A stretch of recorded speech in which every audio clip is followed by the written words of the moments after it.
Okay.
We are wondering what is happening to the world. Everything is changing.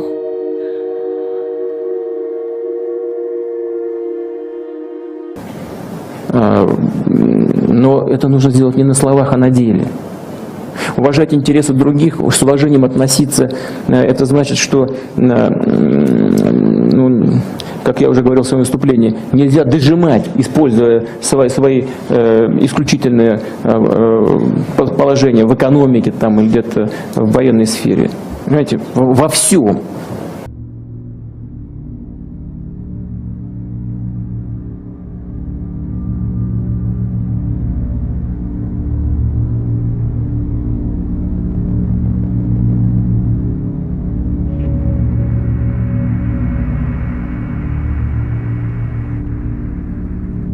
Apollo 8 coming to you live from the moon.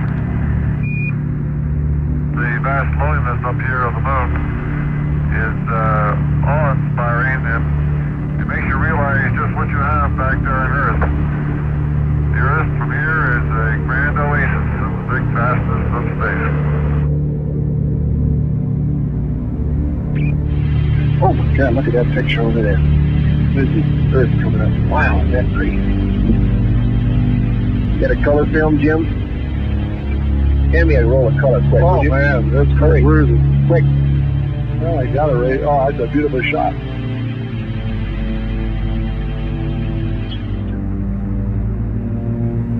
From the crew of Apollo 8, we close with good night, good luck, and God bless all of you on the good Earth.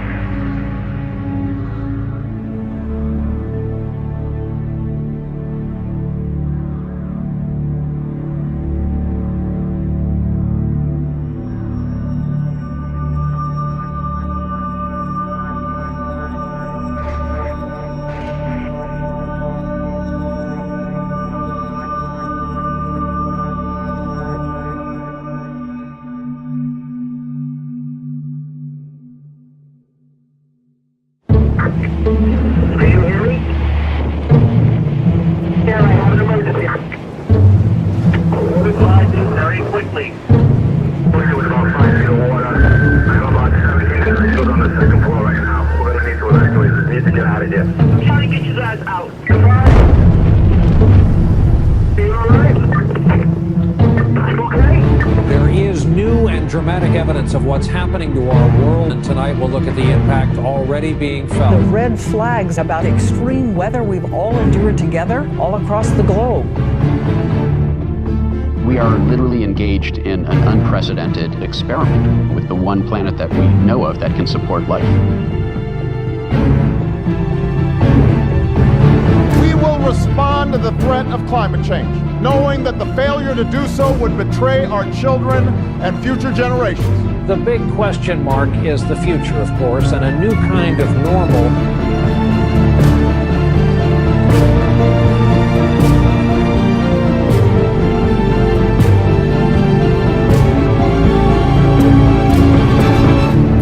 Gearing up for the UN-hosted Climate Change Summit in New York. UN Secretary General Ban Ki-moon will host the summit. I will convene a climate summit for leaders at the highest level.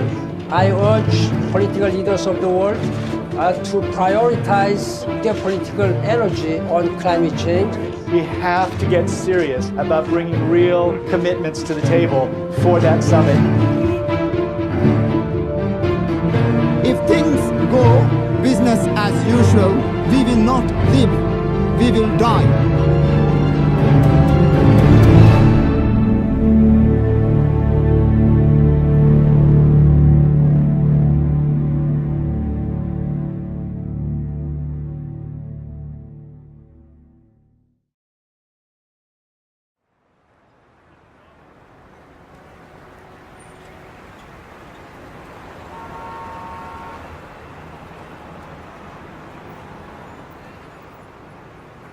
On September 23rd, the United Nations is holding a historic climate summit where they've invited world leaders and heads of state from around the world. We're trying to organize the largest ever climate rally on the streets of New York in response to this, hopefully turning the tide of what comes out of that summit and reshaping what the entire climate movement looks like going forward. Climate tipping points are scary, but if we stay connected to each other, we can build the largest climate mobilization in history. We'll have power to create the movement tipping point on climate change, the one that takes our leaders from this place of inaction and puts them on a journey towards saving the planet.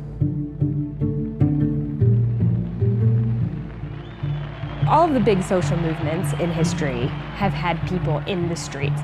Women's voting rights, civil rights movement, and even more recently on climate issues, our big successes have happened when people left their homes and went out into the streets. This is a bigger fight than, in fact, has ever been won. It's not that we need to save the Earth. We need to save the systems that make the Earth compatible with human existence and the existence of other life forms.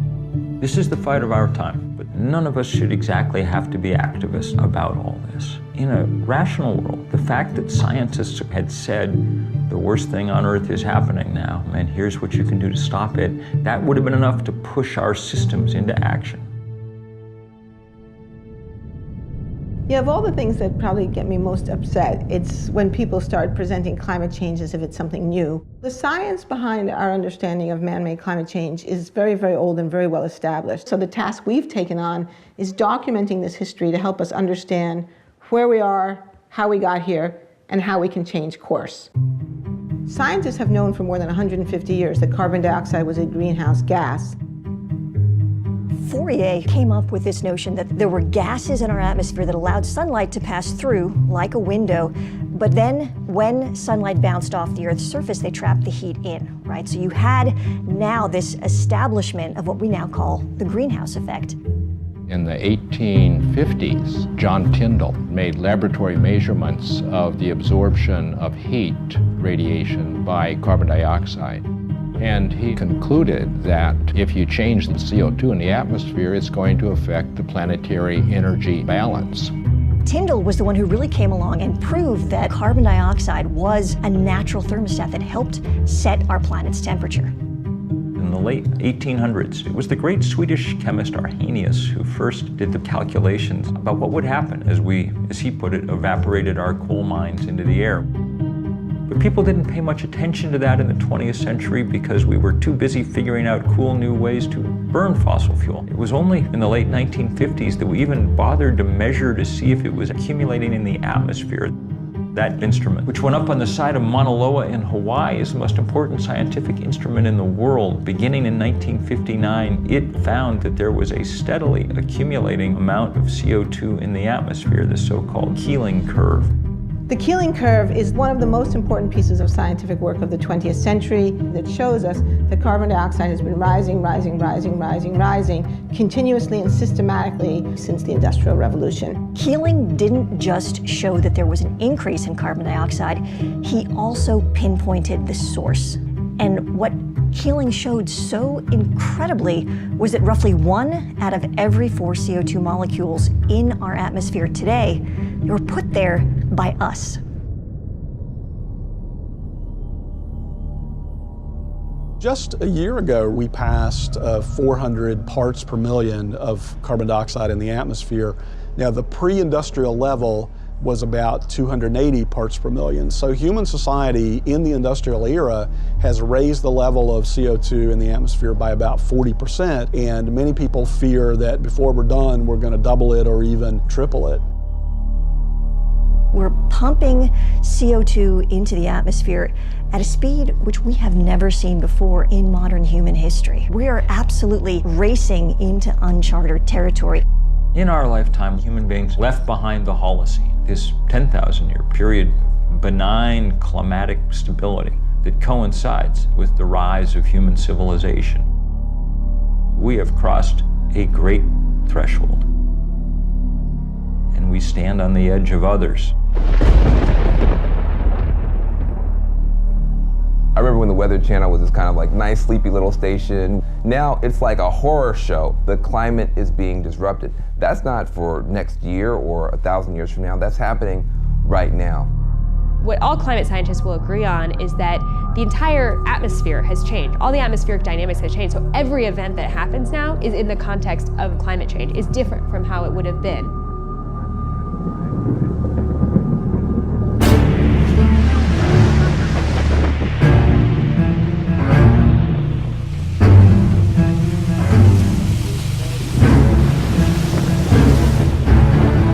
Typhoon slammed the Philippines with winds of 195 miles per hour. That's higher than the winds from Hurricane Sandy and Katrina combined. The world is mobilizing to help the Philippines, but just a trickle of food and water and medicine has reached the victims of Typhoon Haiyan. More than 1 million people were forced to flee their homes, many now trying to salvage what's left. Hundreds of thousands are thronging relief centers, desperate for life's necessities. Many residents covered their faces to mask the smell of the dead while they searched for relatives in some of the hardest hit areas. This is one of the top storms ever seen on this planet.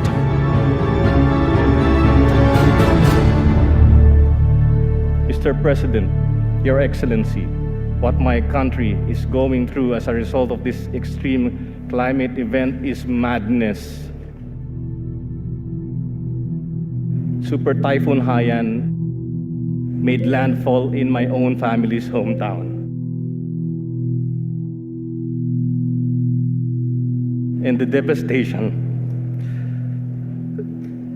is staggering. I struggle to find words to describe how I feel about the losses. To anyone outside who continues to deny and ignore the reality that is climate change, I dare them to get off their ivory towers and away from the comfort of their armchairs. I dare them to go to the islands of the Pacific. We refuse as a nation to accept a future where super typhoons like Haiyan become a way of life. We refuse to accept that running away from storms, evacuating our families, counting our dead become a way of life. We simply refuse to. We can fix this. We can stop this madness.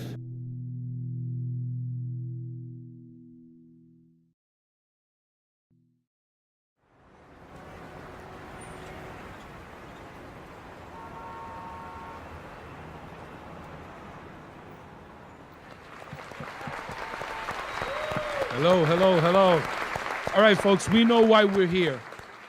We have 80 days starting tomorrow to pull off the largest climate march in history. It's really important for folks to remember that although climate change affects everyone, the impacts are not evenly distributed.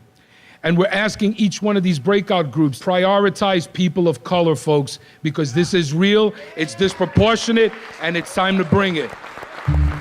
They need to act on a binding global agreement to reduce greenhouse gases. We can do that and create jobs at the same time. Part of what we're doing is moving people from fossil fuels to the solutions and also presenting them with economic opportunities around the solution. The idea of who's going to be leading this march are the people in this room. This environmental issue is the singular issue of our time, of our day, that will determine how we live, where we live, and if we live.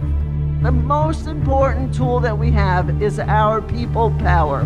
There are already 325 groups, and that list is going to grow every single day. Whatever you're thinking about doing to help build this mobilization, rethink it and make it bigger, make it bolder. Our job is to make sure everybody hears about it, and then they'll get there. They'll get there. That's our job.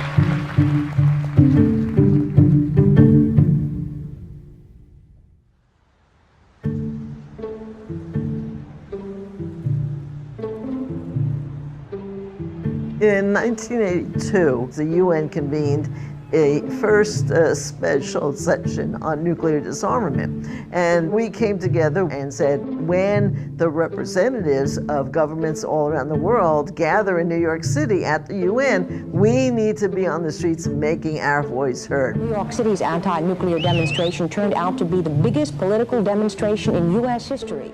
It was, and still to this date, is the largest single gathering, if you will, of people in this country. I think there was one computer in the office. Everything else was by phone and this thing we called the mail. We now call it a snail mail, whatever. But there was something about that reality that we didn't have the technology that we now have that actually forced people to talk directly to each other. We have real peace with real justice.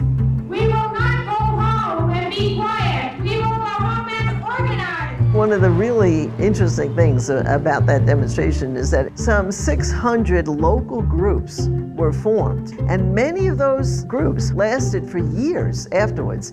To me, the real power of that day was the organizing experience that led up to it, and then the organizing that came out of it.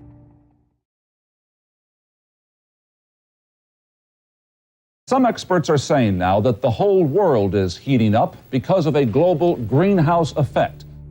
Scientists had been saying for a long time that climate change might occur, but 1988 is the year when Jim Hansen and his team at NASA say, both in the scientific peer-reviewed literature and in public, that it's actually happening. The changes in atmospheric composition that humans were making was going to have a big impact on the Earth's climate. The greenhouse effect has been detected, and it is changing our climate now. Hansen's testimony was reported on the front page of the New York Times, and there was actually a bill introduced into Congress, the National Energy Policy Act, to immediately begin to phase out the use of fossil fuels in order to prevent disruptive climate change. And of course, that was supported by the creation of the IPCC, the Intergovernmental Panel on Climate Change, that year. So there was political momentum, there was scientific momentum, there was strong scientific evidence, there was media attention, and then the whole thing kind of fell apart. The Earth Summit, a 12-day, 178-nation conference on the environment, began today in Rio de Janeiro. Battle lines are already drawn between the haves and the have-nots. So far, all the agreements are non-binding, requiring no specific action on the environment. As time has gone on, the scientific warnings keep intensifying, and yet there has been no effective political response. All political efforts to get a handle on this issue have essentially failed. I am the one that is burdened with finding the balance between sound environmental practice on the one hand and jobs for American families on the other. The agreement hammered out in Kyoto, Japan, requires industrialized nations to make substantial cuts in greenhouse gas emissions. The United States actually never ratified the Kyoto Protocol, which is one reason it didn't work. President Bush ignited a storm of controversy when he decided to abandon the Kyoto Protocol, which sets caps on the emissions of greenhouse gases in developed nations. For nearly 2 weeks, the U.S. delegation had blocked proposal after proposal, draft after draft, refusing to even discuss mandatory cuts in greenhouse emissions. Now we switch to the big climate conference going on in Copenhagen. Today, developing countries made themselves heard. People are dying. Led by Africa, 135 nations, including India and China, staged a 5-hour boycott, angry over what they say are insufficient carbon cuts proposed by the world's rich countries. If Hollywood had been writing the story, you know, it all would have come right in the end, and all the nations would have pledged their best effort. And nothing like that happened. The thing was a fiasco, a failure. The frustrations of the last 10 days explode on the streets of Copenhagen. Outside the Bella Center, where negotiators still haven't reached a climate agreement, 2,500 protesters try to storm the hall to make an impact. Nothing happened because the fossil fuel industry was still strong enough to scare nations into avoiding the issue. What happened in Copenhagen for a lot of people was this realization no leader was coming to save us. We have to be strong enough to scare our national leaders into doing the right thing in New York City in September. If we can demonstrate that, then better things will happen in Paris than happened in Copenhagen. These things are not separate moments in time. This is all part of one string, and what we're fighting towards in Paris is highly dependent on what happens in September. This is going to have to be the fight of our lives.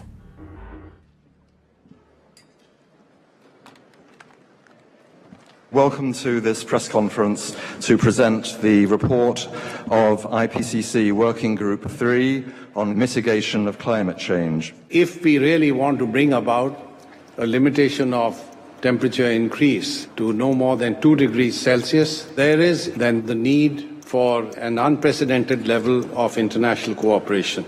The way we've approached climate change is the scientific community builds the case, it synthesizes the evidence, it presents that evidence then to the policymakers. We've proven beyond a doubt that climate change is real, that the Earth's temperature is warming, that warming is predominantly caused by the burning of fossil fuels and other human activities, and that additional warming poses a significant threat.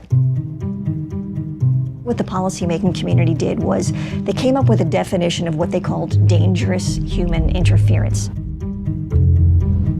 In 2009, the nations of the world agreed on a target of 2 degrees centigrade or 3.6 degrees Fahrenheit of maximum warming above the pre-industrial level. That would require emissions worldwide almost entirely stopping within a matter of decades. A lot of people talk about 2 degrees being the safe level. Well, there is no safe level. 2 degrees is a round number that would be safer, but we'll still have substantial climate impacts. 1 degree is melting the Arctic and the Antarctic. We'd be crazy to find out what 2 degrees will do, but we're probably going to find out. Even if we do everything right at this point, that's about as good an outcome as we can hope for. The other thing that the IPCC did was that they tied that 2 degrees Celsius, 3.6 degrees Fahrenheit threshold to the amount of fossil fuels that we can actually burn. And they came up with this red line in the sand, which was 1 trillion tons of carbon. The problem is that we're already more than halfway there. We're approaching 600 million tons already, and at the rate things are going, we will have completely exhausted that carbon budget within 30 years. The same leaders who say they want the temperature to go up no more than 2 degrees have put forward a series of proposals that when you add them up leads to the temperature rising 6 degrees. A point past which most sane scientists think civilization on the scale that we now know it will not be possible. It's almost a kind of refusal to come to grips with reality. There's just this enormous gap between what countries say they want to do and what they're actually on track to do. People call this the emissions gap. Much of this is about mathematics. You got to leave 80% of fossil fuel in the ground. Fossil fuel industry wants to burn all its reserves. If they do, then we get that 6 degrees. Each day of inaction, each day of business as usual puts us closer and closer on this crash course.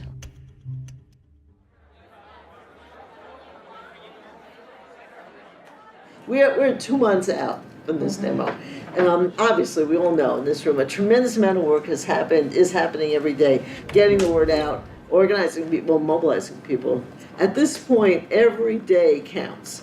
And every day when we miss an opportunity, it's gone. Because it's not just a one-day march, it's our long-term ability to build a strong climate movement that we need to invest in. So being inclusive to us is really about multiple things, but recognizing that we live in a society where there's privilege, there are inequities.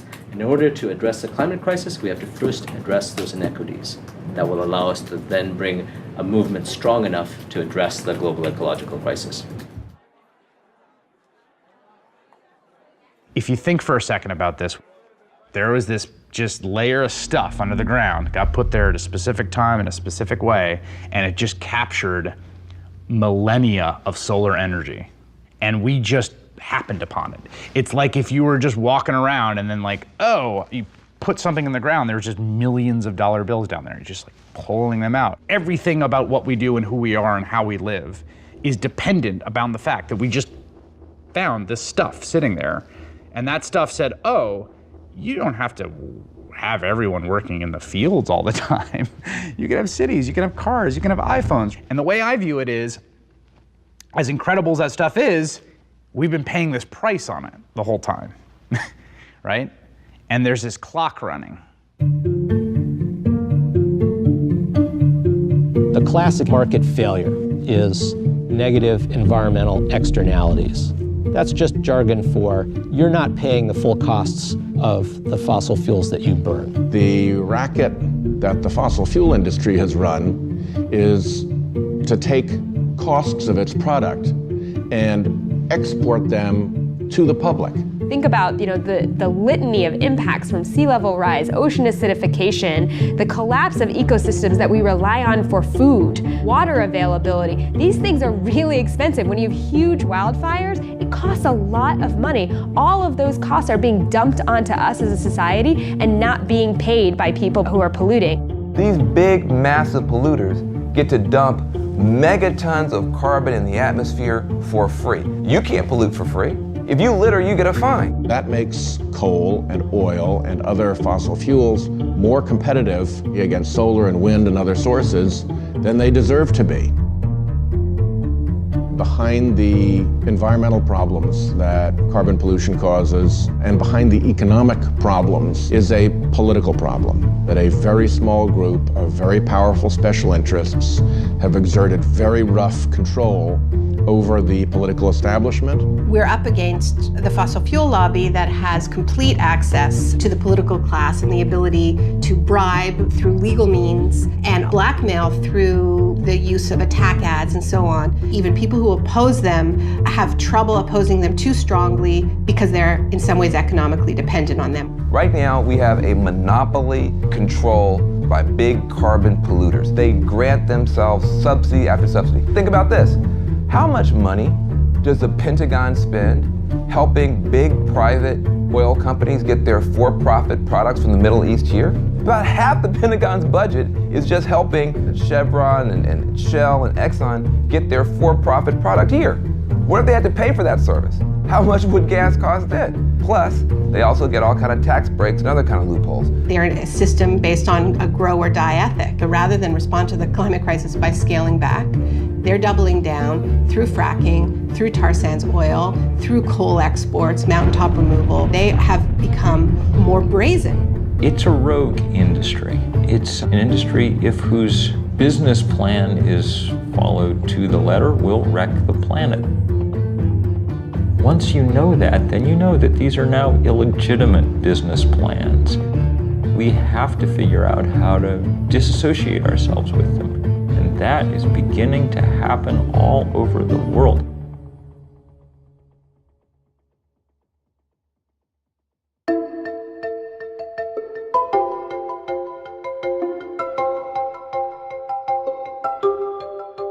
On the great lawn of Central Park, I was up on a stage probably 70 feet in the air, looking out at that sea of people stretching out farther than the eye could see. The crowd estimates later were larger than 1 million people. April the 22nd, 1970. The grassroots mobilization, which we recall as the first Earth Day.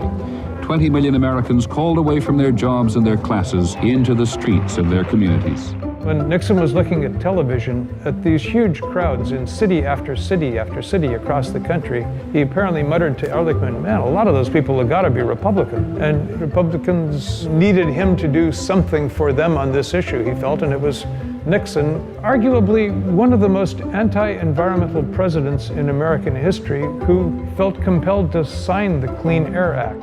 I think the things that we've been doing to date are a reason to give us a little bit of hope. We've seen a degree of responsiveness on the part of the House of Representatives and on the part of the U.S. Senate. In a matter of 3 years, we passed the Clean Air Act, the Clean Water Act, the Safe Drinking Water Act, the Endangered Species Act, the Marine Mammal Protection Act, National Environmental Policy Act, the Environmental Education Act, Superfund. I'd go so far as to say that with the possible exception of the New Deal, it was the most fundamental restructuring of the ground rules of the American economic system that the nation has experienced.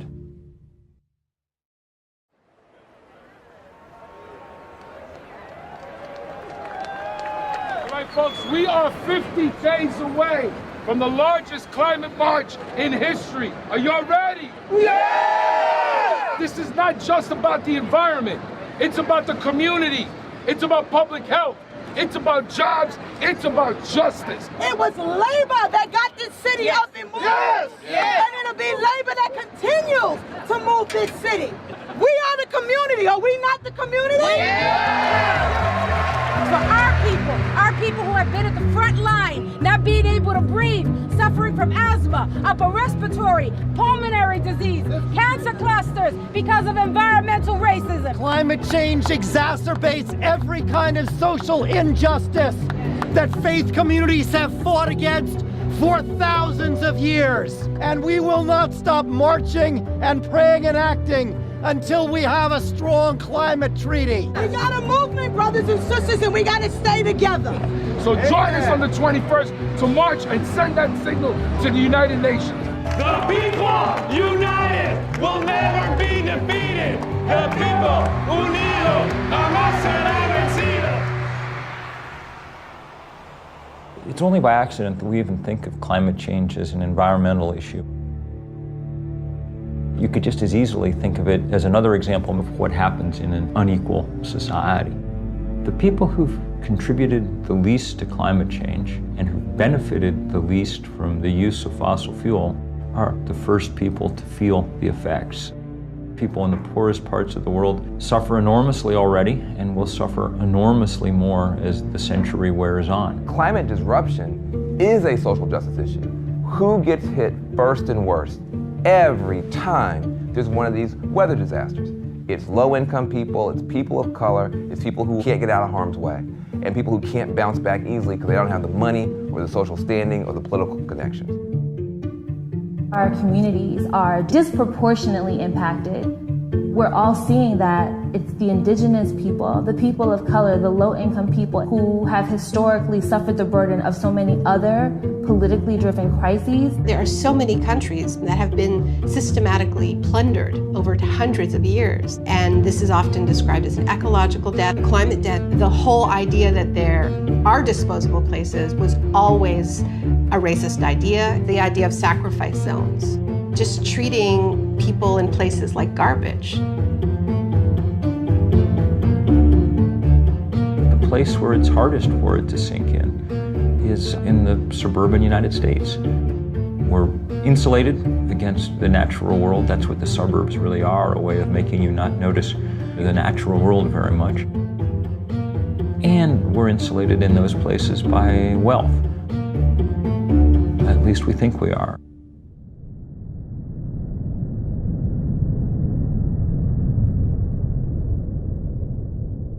Scientists are screaming from the rooftops about us avoiding going over a 2-degree rise in the temperature of the planet. Why are they so worried about that? If we go over that amount of warming, there are feedback loops in our ecosystems, tipping points that climate change could spin out of control, and it happens like that. There are switches that can be tripped where suddenly you are in brand new territory and you don't even begin to know what to do about it. This is not a linear kind of problem that we're dealing with. This is very much an exponential kind of problem. Right now, we're on the edge of 3 major tipping points. The first one is the Arctic ice cap. That ice cap's like a mirror. It reflects the sun's light off of the Earth and keeps it from warming us up. But as it melts, you get a smaller mirror, which means a warmer Earth, which means more melting, which means more climate change. Another example is Arctic methane. We've got a gigantic amount of methane gas frozen into the tundra, and it is 50 times as toxic as CO2 is. It's CO2 on steroids. As it warms, and that methane gets released, it then causes global warming to get worse, which means it warms more, which means more methane released, which means worse warming, and all of that process spins out of control. Another example of a tipping point is ocean acidification. As you get more CO2 in the atmosphere, a lot of it actually is going into our oceans. And a lot of stuff, like plankton, can't live in that kind of acidified water. And plankton is the basis of the food chain. If the plankton die, we lose the whole ocean ecosystem.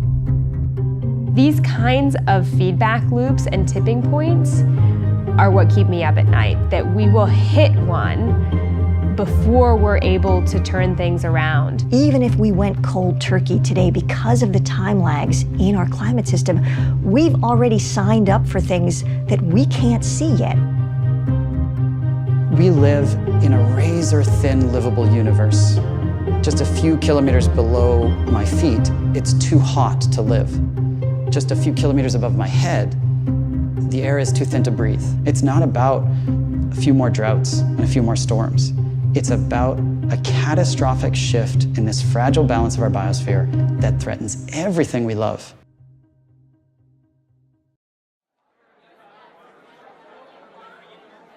What we all need to be focused on is turnout, turnout, turnout.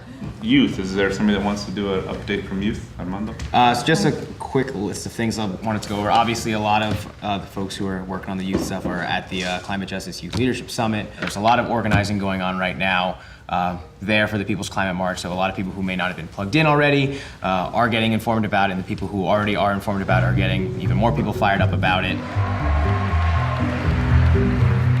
There's a lot of things that we pay attention to, that we focus on, that are fun, but they are short-lived and they are not for the betterment of us. We have to reprioritize what's important to us. Our environment isn't just ice caps melting in Antarctica. We're the ones who face the problems day to day. If you're breathing in smog or your little brother has asthma, that's environmental injustice. And those are things that we have the power to push back on. Imagine being the person who changes the face of climate change so that we don't have to deal with those impacts every day.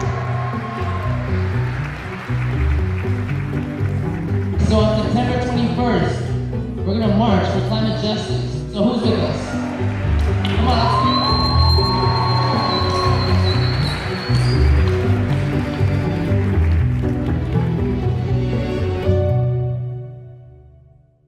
Okay, all right. Yes, we pull the fossil fuels out of the ground, we put them in the incinerator, they put the carbon in the sky, it warms the earth, lots of bad stuff's gonna happen, heat waves, extreme weather, floods. Okay, sure. But I mean, really, is that the thing I care about most? You know, there's all these other issues in my life that are more pressing. For someone who is engaged in a struggle for a higher minimum wage or worries about healthcare, it's understandable that these molecules floating around the air seem invisible and abstract. Humans have this thing that we call a finite pool of worry. You've got your mortgage you've got to pay, you've got your kids you've got to take care of, and they tend to be more immediate. We respond to things that feel incredibly urgent, like a gun to the head, a stampede of wild elephants, right? Climate change is a completely different kind of risk. It plays out over these very long time scales. It's really hard to perceive it as a very urgent threat. The other thing that happens is that there's something called a single action bias. We have this tendency to see a threat and then we try to fix it with one thing. It's like the silver bullet solution. When we look at climate change, we become overwhelmed by it because there's so many different ways that we're going to need to fix it. 25 years we've been talking about climate change. The level of scientific reports becomes higher and higher and higher. Why has that still not compelled the majority of people to action? Cognitive psychologists have been mapping the processing systems within our brains, and they found that there are two parallel and deeply interlocked processing systems. The rational side, the analytic side, which deals with information, facts, data. And we have another side, which is a much more intuitive and emotionally driven side. It is that emotional system that moves us into action. The challenge for climate change is how do we get something that is so based in the science to cross over into the side which makes us feel something. People are reluctant to stand up and to take action if they don't see that the other people around them are taking action. And that is why it is absolutely critical that there are people who are seen to be doing something. They are creating the breakage. Climate change is strangely, maybe uniquely problematic because not only are we all bystanders, we're also perpetrators, actively contributing to the thing. If we recognize the problem, we become morally compelled to take action on it. There is a fundamental tipping point at which that has to happen.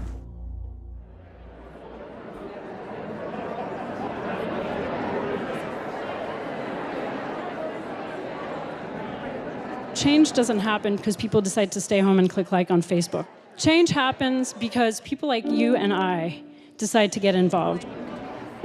We didn't want to leave it to world leaders. Their track record is not very good in dealing with this question. I am a trade unionist, and I am an environmentalist, and I see no conflict whatsoever in those two things.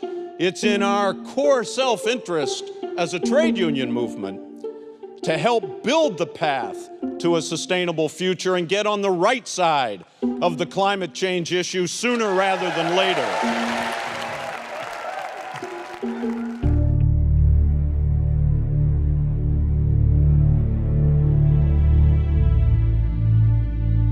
Normally it takes a long time to switch energy sources, 50, 60 years to go from wood to coal, coal to oil and gas. We lack 50, 60 years. The reason we want to get off of fossil fuels now is because we have to protect our way of life. We need a vision for what the post-carbon economy looks like that is inspiring enough and delivers enough in terms of jobs, in terms of new opportunities, in terms of better health. It has to be exciting. There are many more jobs available to people who are going to be building wind turbines, retrofitting houses so they waste less energy. Solar panels have to be installed by a person. That person has to go to your home. There's no way to outsource putting that solar panel onto a roof. A 100% renewable economy is within our grasp. It's economically and technologically possible. It's not something that we need to keep researching, because it's always off in the distance. No, it's here. It's a question of political will. If you look at the renewable revolution that's happened in Germany, it wasn't about leaving the renewable sector to the market. It was about creating different incentives. And there was an explosion of innovation and creativity. Germany is now the #1 solar country in the world, even though they have the same amount of solar incidents as Alaska.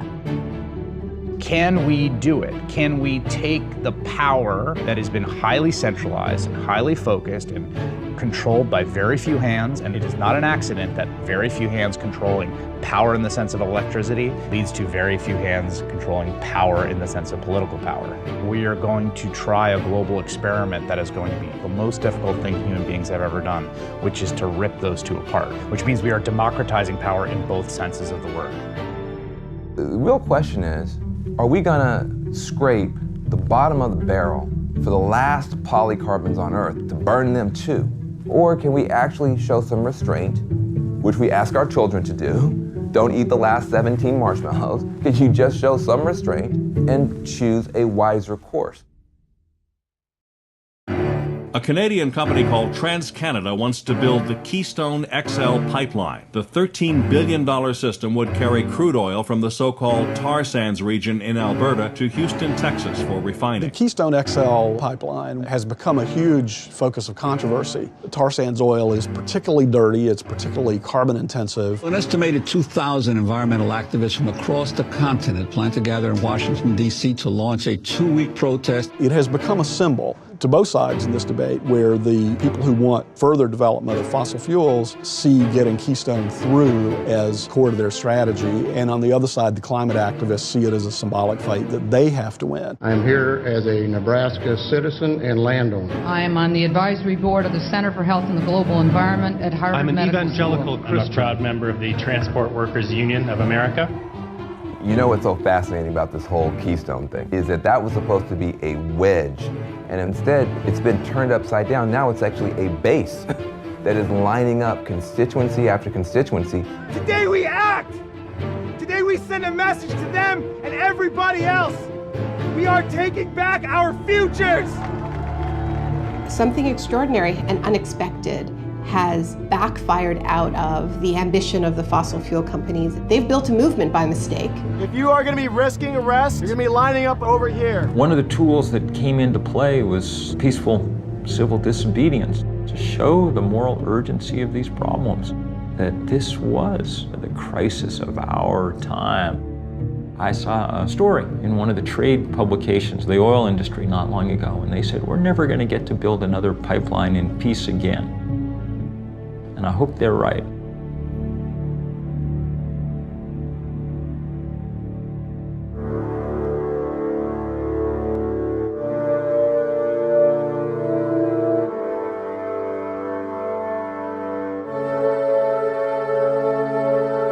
As scientists, we study this out of this fascination and kind of awe of this whole system that we call home.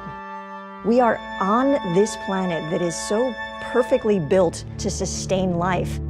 We got so lucky. And then you begin to think, what do you do with this knowledge, this unbearable, incredibly depressing knowledge? That the decision to burn fossil fuels was a decision that had tremendous downside risks that we didn't realize immediately. When I read a climate science article that talks about mid-century projections, what I read is what's going to happen when my kid is 40. That's what I see on the page. And for me, it is absolutely my responsibility then to do whatever it takes to protect my child. Alice Walker says that resistance is the secret of joy. And I don't know if it's the secret of joy, but I know it is definitely the secret of staving off depression. The reality we're facing is very grave. So how do you not get depressed about it? Well, one way you don't get depressed is by work. Things change for lots of different reasons. There's all kinds of dynamics, but one central element is people being in the streets. All of us must stand up together and say, no more. We live in a culture that doesn't tell us our own history, doesn't tell us the history of social movement wins. And the times in our past when masses of people have taken the wheel of history and turned it. It was only 1% of Americans that ever took part in a civil rights demonstration, but they were able to change our society enough to stand up to those powers that be. I think this march will go down as one of the greatest, if not the greatest, demonstrations for freedom and human dignity ever held in the United States. Martin Luther King always said that the victories that had been won so far were the ones that were cheapest to the status quo. Giving legal rights and giving voting rights doesn't cost the system nearly as much as providing good jobs and good infrastructure and good schools. We as a people will get to the promised land. Big victories have been won before, but nothing on the scale of the economic challenge that really responding to the climate crisis represents. We have a responsibility to rise to our historical moment. We are going around the world to say the time has come. If we're we're going to have a movement worthy of the name, solidarity among all these different causes needs to be the foremost principle. It's this broad and powerful spectrum of allies that has the political weight to move the dial on this. There's a tipping point coming where the online movements are going to move offline. If we can just push this to a point where there is a social tipping point, we really can move forward on this issue. We will not be stopped. Take action right now. This is the issue I will vote on. This is the issue I will give money on. This is the issue that I will scream at the top of my lungs into a bullhorn over. That is what moves politics. The People's Climate March is our chance to show the immense power of people in solidarity. Heads of state are gathering. They need us to say, we demand action. This is the right thing at the right time in the right place. The whole world will be watching. Nothing moves public opinion more than seeing large numbers of people gathering. A march is not an end in itself. It is a tool. In my heart of hearts, I know that this People's Climate March in September will serve to deepen this movement.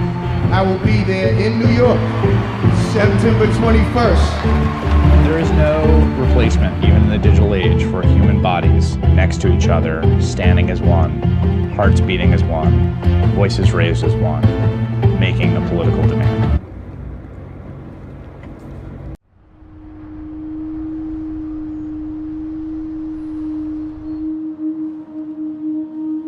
We are wondering what is happening to the world. Everything is changing.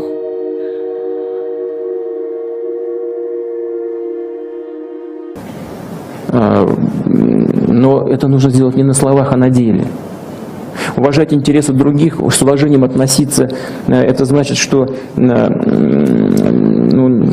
как я уже говорил в своем выступлении, нельзя дожимать, используя свои исключительные положения в экономике там, или где-то в военной сфере. Понимаете, во всем.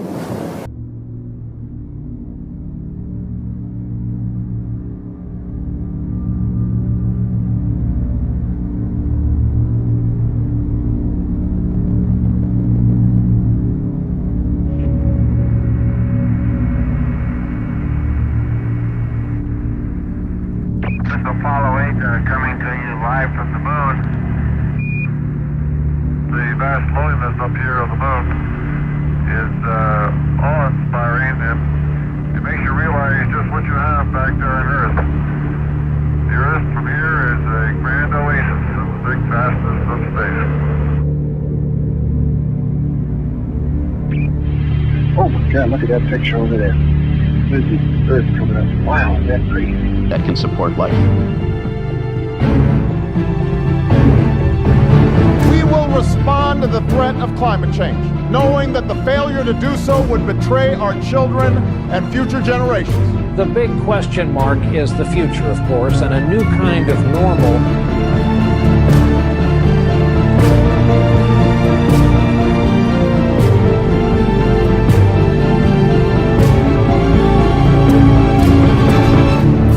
Gearing up for the UN-hosted Climate Change Summit in New York. UN Secretary General Ban Ki-moon will host the summit. I will convene a climate summit for leaders at the highest level.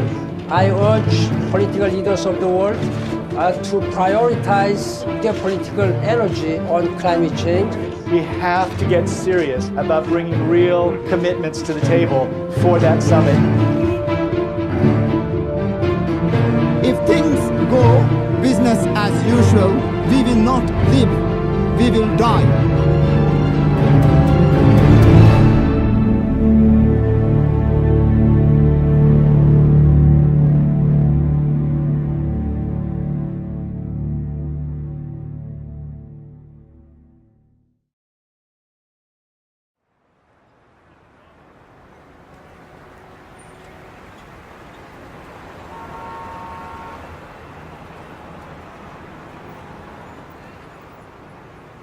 On September 23rd, the United Nations is holding a historic climate summit where they've invited world leaders and heads of state from around the world.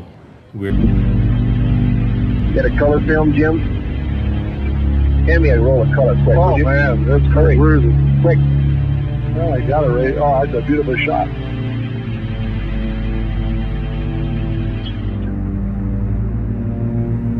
From the crew of Apollo 8, we close with good night, good luck, and God bless all of you on the good earth.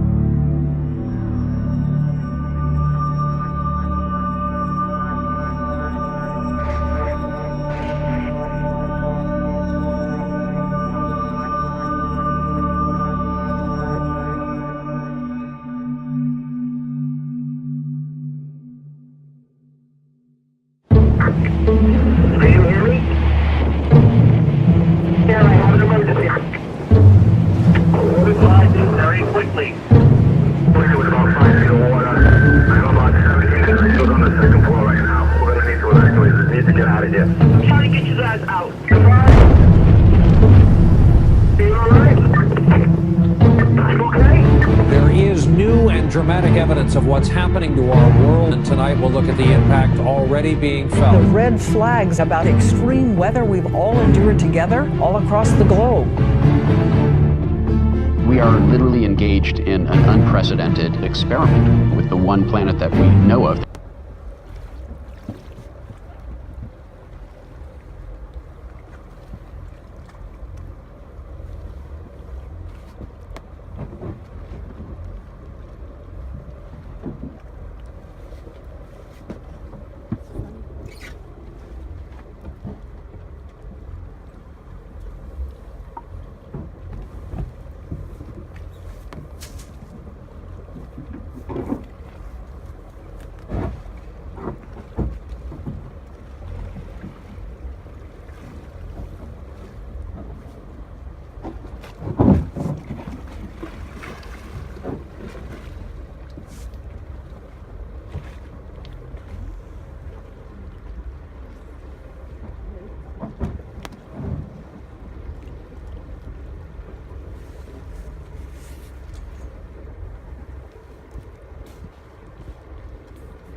Oh, yeah.